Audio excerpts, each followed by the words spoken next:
They drove away without a word, leaving me alone, soaked, and shivering in the cold. At 17, I thought my family would protect me. Instead, they chose to abandon me. Before starting this story, if you are listening from USA, please leave a comment with number 9. And if you are from another country, please leave the name of your lovely country. Don't forget to like the video and subscribe to the channel to listen to more stories.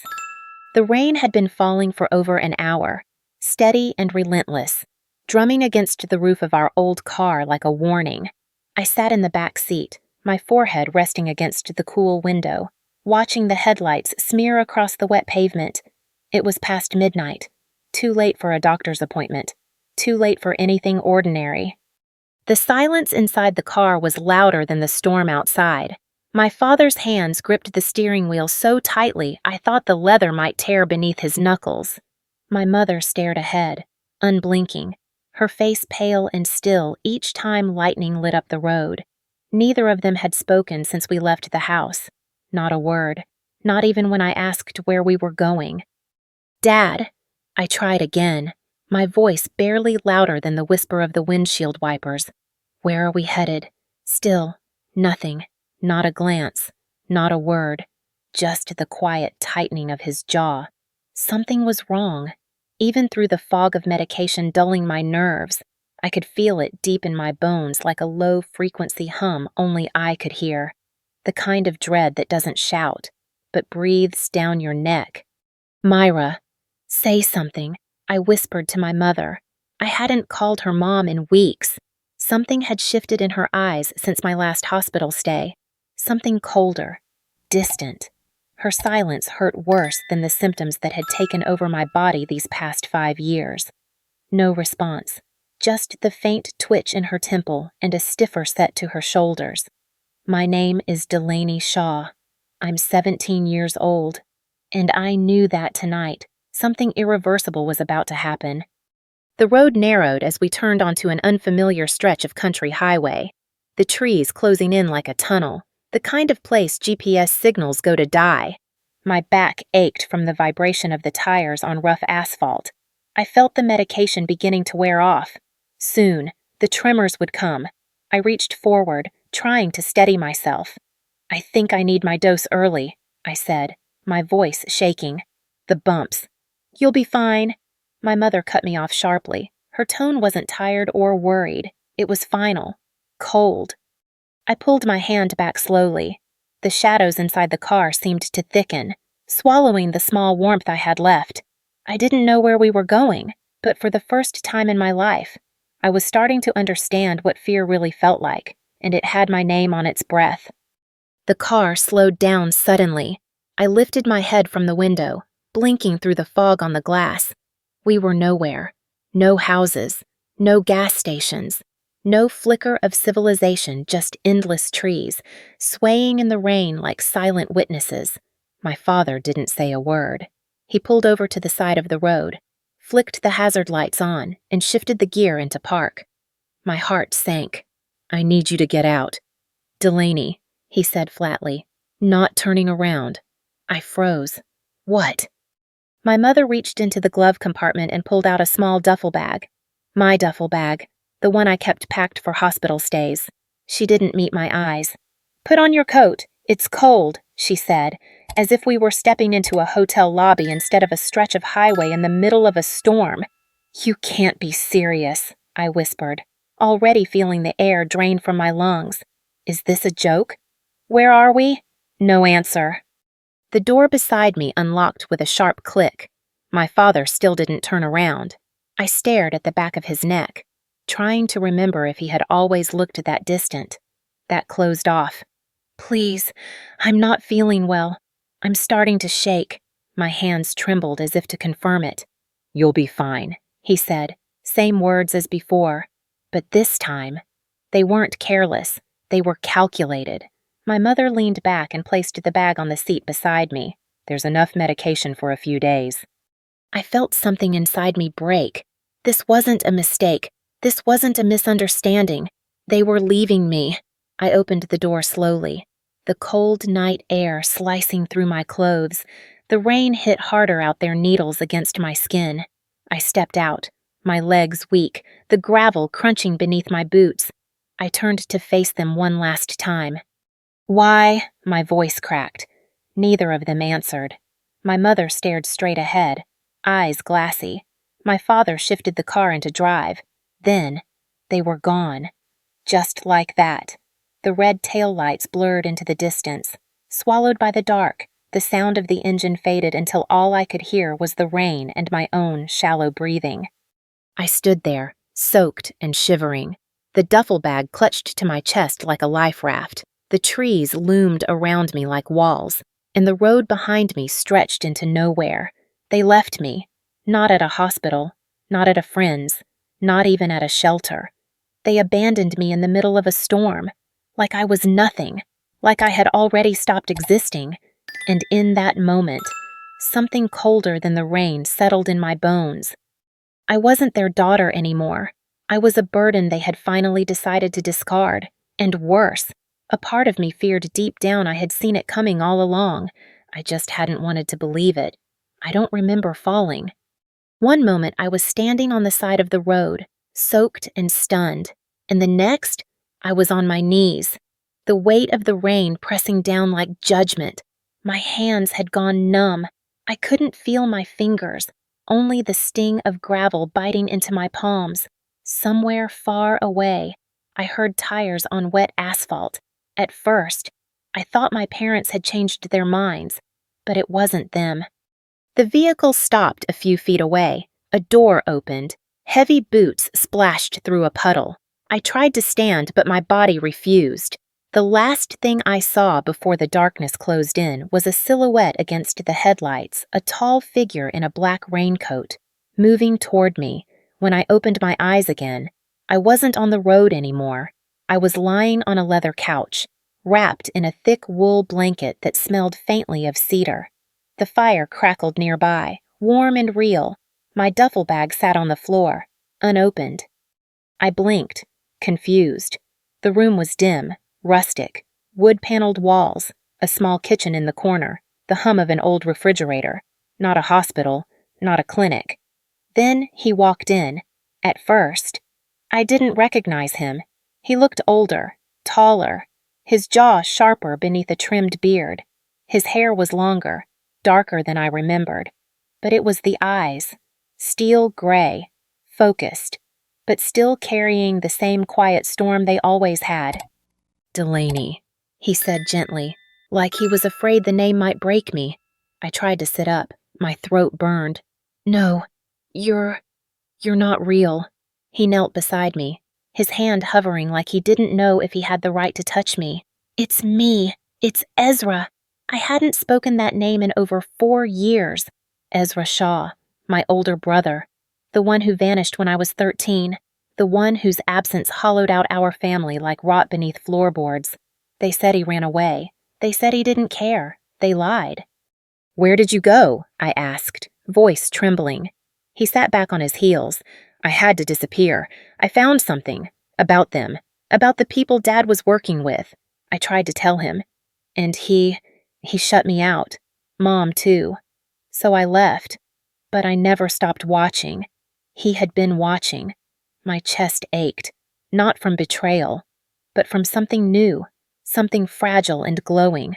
"Why come back now?" I whispered. Ezra's eyes softened. "Because they crossed a line. And you're not alone in this. Not anymore."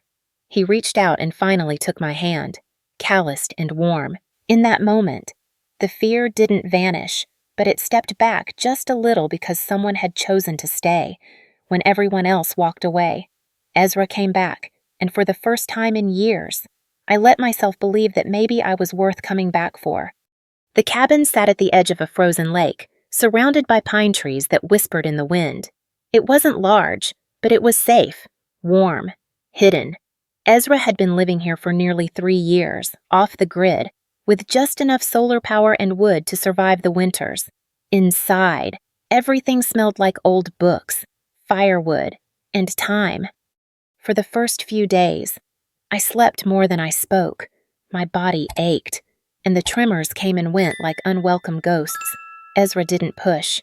He just brewed tea from herbs he grew in the back and made simple meals: oats with berries, broth with rice, grilled fish he caught himself. He even adjusted my medication schedule, carefully, like he'd been studying it.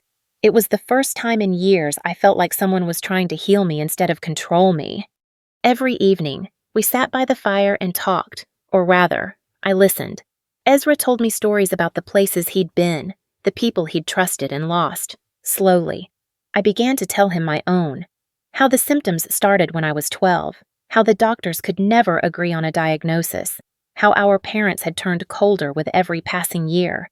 He listened without interruption, but I saw the tightening in his jaw each time I mentioned them. On the 5th day, I wandered into the back room. It was small, filled with file boxes and papers stacked in neat columns, medical journals, newspaper clippings, printouts of emails and court transcripts, names I didn't recognize, pharmaceutical companies, lawsuits, trials, a bulletin board covered in red string and pins. It looked like something out of a thriller movie, but it was real. Ezra stood in the doorway, watching me. "You weren't supposed to see this yet," he said softly. "What is this?" My voice was hoarse. He stepped forward and pointed to a file labeled Shaw. "Delaney, case ID Vesper 17. I opened it with shaking hands. My medical history. Scans. Test results. Doctor notes, some I had never seen before. One paper caught my eye. A signature. My father's. "I thought I was sick," I whispered. Ezra nodded. "You might be, but not naturally. They didn't just fail you. Delaney, they experimented on you." I sat down hard on the floor. The air knocked out of me. All the nights I'd spent blaming myself. The guilt, the fear. And it had never even been mine to carry. Ezra crouched beside me. "You didn't imagine it. You weren't crazy. They made you think you were." In that quiet cabin, with snow beginning to fall outside the windows, I began to understand the truth. This wasn't just about abandonment. This was about betrayal that ran deep into blood, into trust, into the very cells of my body. And suddenly, the question wasn't if we should expose them, it was how soon. It was tucked away inside an old cedar chest beneath Ezra's bed, wedged between folded quilts and a faded flannel shirt that still smelled faintly of home. I wasn't looking for it. I had been searching for extra blankets when I found the leather-bound journal, its spine cracked, its pages yellowed with time. My mother's handwriting stopped me cold, slanted, elegant, unmistakably hers. I hesitated before opening it. Something deep in my gut told me that once I turned the first page, I would never see her the same way again, but I flipped it open anyway. The first few entries were ordinary: grocery lists, Ezra's school meetings, notes about my early symptoms: headaches, fatigue, weight loss. She detailed everything with clinical precision, like a nurse charting a patient. But as I read further, her tone shifted, detached, methodical. She stopped writing as a mother. She started writing like an employee. "Contacted Dr. Halston at Vesper Pharmaceuticals today. He confirmed they're still enrolling candidates in Trial 7. Age requirement fits. Delaney qualifies." My heart pounded. "Payment will be issued in quarterly deposits. Ezra cannot know. He's been asking questions." I dropped the journal. The room spun. I could barely breathe. They sold me, my own parents. Not metaphorically, not emotionally. They signed me into a medical trial. Experimental, unregulated. At 12 years old, the tremors, the pain, the endless tests, none of it had been fate. None of it had been unfortunate genetics or rare conditions. It had been a transaction. Ezra found me sitting on the floor, the journal open beside me, my hands pressed to my mouth to keep from screaming. His eyes dropped to the page. He didn't need to ask what I'd read. "She agreed to it," I said. "She signed me over like property." He nodded slowly. "They didn't just fail you, Delaney. They profited from your suffering." I stood up, my knees weak but my voice steadier than it had been in days. "How many others?" Ezra picked up a folder from his desk: names, faces, files, children, teenagers, sick, forgotten, used. "We don't know the full number," he said, "but you weren't the only one." A burning heat climbed up my throat. Rage, not just at what was done to me, but at what was being done to others, right now. In silence, I closed the journal and held it tight in my hands. We have to do something. We can't let them keep doing this. Ezra looked at me, a flicker of both fear and pride in his eyes. Then we start here, with the truth, with you. Outside, the snow had stopped falling. Inside, everything had changed. I was no longer the girl who trembled in the dark, waiting for someone to save her. I had a voice. I had the truth, and I had a choice. And I was finally ready to use all three. It started with the letter. Ezra drafted it late one night while I sat across from him, hands wrapped around a mug of bitter chamomile tea. We didn't have lawyers, just the truth. We sent copies of the journal, the medical records, and the enrollment documents to 3 different federal agencies. Then we waited, and then they came. 2 nights later, someone cut the power to the cabin. We woke to the sound of footsteps outside, deliberate, crunching in the snow. Ezra pulled me into the crawl space beneath the floorboards, hand over my mouth, both of us barely breathing, after what felt like hours. They were gone. We didn't sleep after that. By morning, Ezra had packed the files, burned what we didn't need, and arranged a meeting with an investigative journalist in Chicago. Her name was Claire Mason, and she didn't blink when we showed her the journal. She didn't flinch at the records. She listened. And then she did what no one else had ever done. She believed me.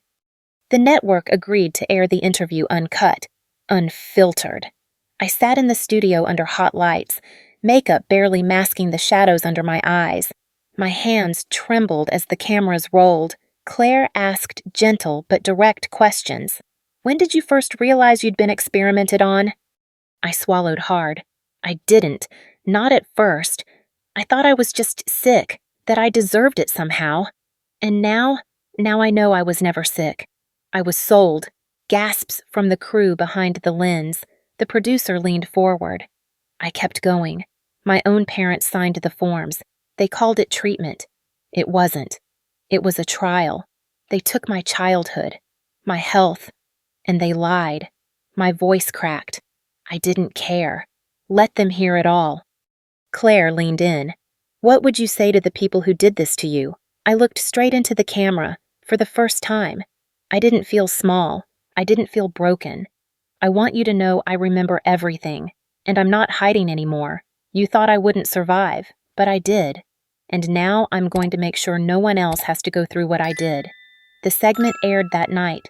By morning, it had gone viral. Messages poured in, victims, whistleblowers, strangers offering help. The shadows had names now, real names, and people were listening. But it wasn't just the public who reacted. 2 days later, our car was tailed for over 50 miles. Ezra changed the plates.